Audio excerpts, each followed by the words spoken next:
Here's a question to start us off. Can a nation really be defined by just one set of core ideals, especially when its own history is full of struggles and, well, very different ways of looking at those same principles? That's a great way to frame it. It definitely sets the stage. So today we're looking into the core political ideals of the United States. Things like liberty, individualism, equality, and self-government. The classic pillars, you could say. Exactly. And to get maybe a deeper perspective, we also looked at analyses from Mindful Moments. It's a YouTube channel using AI to explore complex ideas. Really makes you think, you know? Ah, interesting.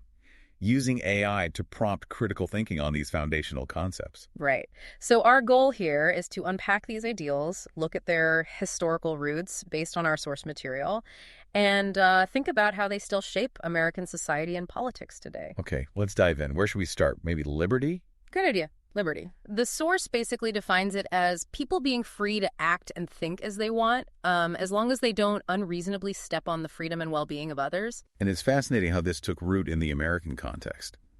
The source points to those early settlers finding this vast, unsettled land. Right, just being physically far from the tight control of European governments gave them a sense of freedom almost immediately. Yeah, that geographical space fostered a kind of personal liberty that just became part of the mindset, didn't it? It did. But it wasn't only about the land, was it? The text really emphasizes religious freedom, too. Absolutely. So many early colonists were escaping religious persecution back in Europe. So that experience, that firsthand knowledge of oppression, it forged this really strong belief that people should practice their faith freely without the government telling them what to do. And that idea that broadened out, didn't it? To include wider freedoms of thought, expression. You see it right there in the Declaration of Independence, a really bold statement about liberty being fundamental. Definitely. But the path of liberty hasn't been smooth. It's been, a dynamic process, often full of conflict. Even adding the Bill of Rights shows they knew early on that these liberties needed explicit protection from the government. That makes sense. They needed to write it down. And what's really interesting is how our understanding of liberty keeps evolving. Think about digital privacy today. Oh, yeah, the founders couldn't have imagined that. Not at all. But the basic principle, protecting individual freedom from unreasonable intrusion, that's still central to the debate. It shows liberty isn't just some fixed idea. We have to keep figuring out what it means in new situations. That's a really good point. Okay, so let's shift to individualism. The source connects this strong cultural belief in individualism in America to people being more focused on their own pursuits and maybe preferring market-based justice. Yes, almost like a core value of self-reliance. And how does that play out economically? Well, the source highlights the U.S. economy being largely a free market system. Lots of small businesses, sure, but also significant corporate power. This belief in individual drive and maybe less government meddling in the economy, it really shapes how Americans think about economic opportunity. And how they think about security, too, probably. It influences those big debates about regulation, the government's role in, say, social safety nets. It really does. And it looks quite different when you compare the U.S. to other developed democracies. How so? The text points out that U.S. companies generally have more freedom in setting wages and working conditions compared to Western Europe. Ah, like the minimum wage example. Exactly. The annual pay for a minimum wage worker in the U.S. is significantly lower than in places like Germany or France. It just highlights these different ways of balancing, individual economic freedom and maybe collective well-being. So thinking about that, how does this focus on individualism affect things like social welfare programs here? That's the key question, isn't it? That underlying belief in self-reliance often leads to different societal expectations and policy choices around things like healthcare, unemployment support, compared to countries with a more, shall we say, collectivist approach. Okay, let's talk about equality. The source points us to a section called Equal Rights, Struggling Toward Fairness. The title itself suggests it hasn't been an easy road. No, definitely not. But the text does highlight some important early steps, like free public education. Right. Way back in the early 1800s. That was pretty radical then, wasn't it? Especially compared to Europe, where education was mostly for the rich. It was pioneering, a deliberate choice to invest in educating people, seeing it as vital for a republic to work, a step towards creating more opportunity. And that investment seems to have continued, at least in some ways. The source says the U.S. still spends more per student in primary and secondary schools than the U.K. or France. That's right, about 30% more according to the text. And then there's higher education. The U.S. has this huge system, around 4,000 institutions. Wow. And nearly a third of Americans over 25 have a college degree. Yep, second only to Canada, based on this source. It suggests this ongoing effort, maybe an imperfect one, but an effort towards upward mobility and equal opportunity. But as the source also says, the struggle continues. It mentions that struggle for equality section and the 2020 Supreme Court decision on DACA. Exactly. Those are clear reminders that the promise of equal rights and protection for everyone faces ongoing challenges, legal battles.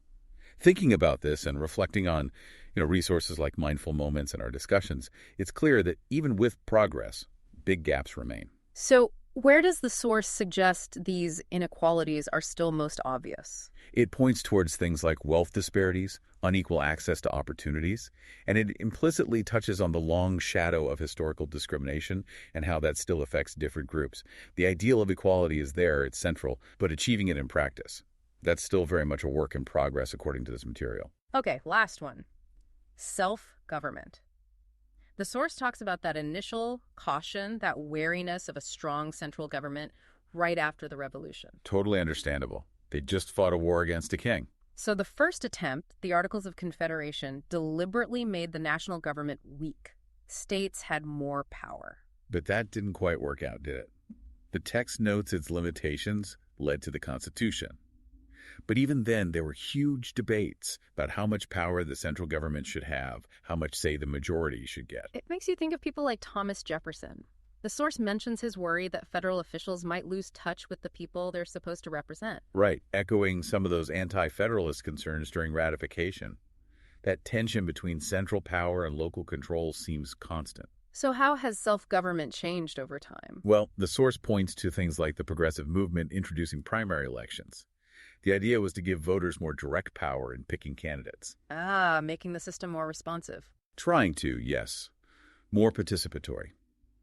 The source also draws that key distinction the framers made between a pure democracy and a republic. Where elected representatives are supposed to filter the popular will. Exactly. Partly to avoid what they saw as the risk of majority tyranny. So, thinking about all that, how has the basic idea of self-government kind of expanded since the beginning? It seems to have grown to include more direct citizen involvement. Expanding voting rights over time is a huge part of that, plus developing ways for public input. It broadens who counts as the people in self-government. But there are still challenges. Oh, definitely. The source implies ongoing debates about things like voter access, campaign finance, the influence of special interests. These all raise questions about whether self-government truly reflects everyone's will. It's really clear these ideals, liberty, individualism, equality, self-government, they're all tied together, but sometimes they pull in different directions, don't they? Absolutely. Like how much individual liberty should be limited to promote greater equality through government action. That's a classic tension. And federalism, that division of power between national and state governments, seems to embody that whole ongoing argument. It really does. Think about Patrick Henry questioning we the people versus we the states. That debate about where the ultimate authority lies, it's been there from the start. And the balance isn't fixed, right? The source says it shifts depending on political needs, public opinion. For sure. The Great Depression and the New Deal are a prime example.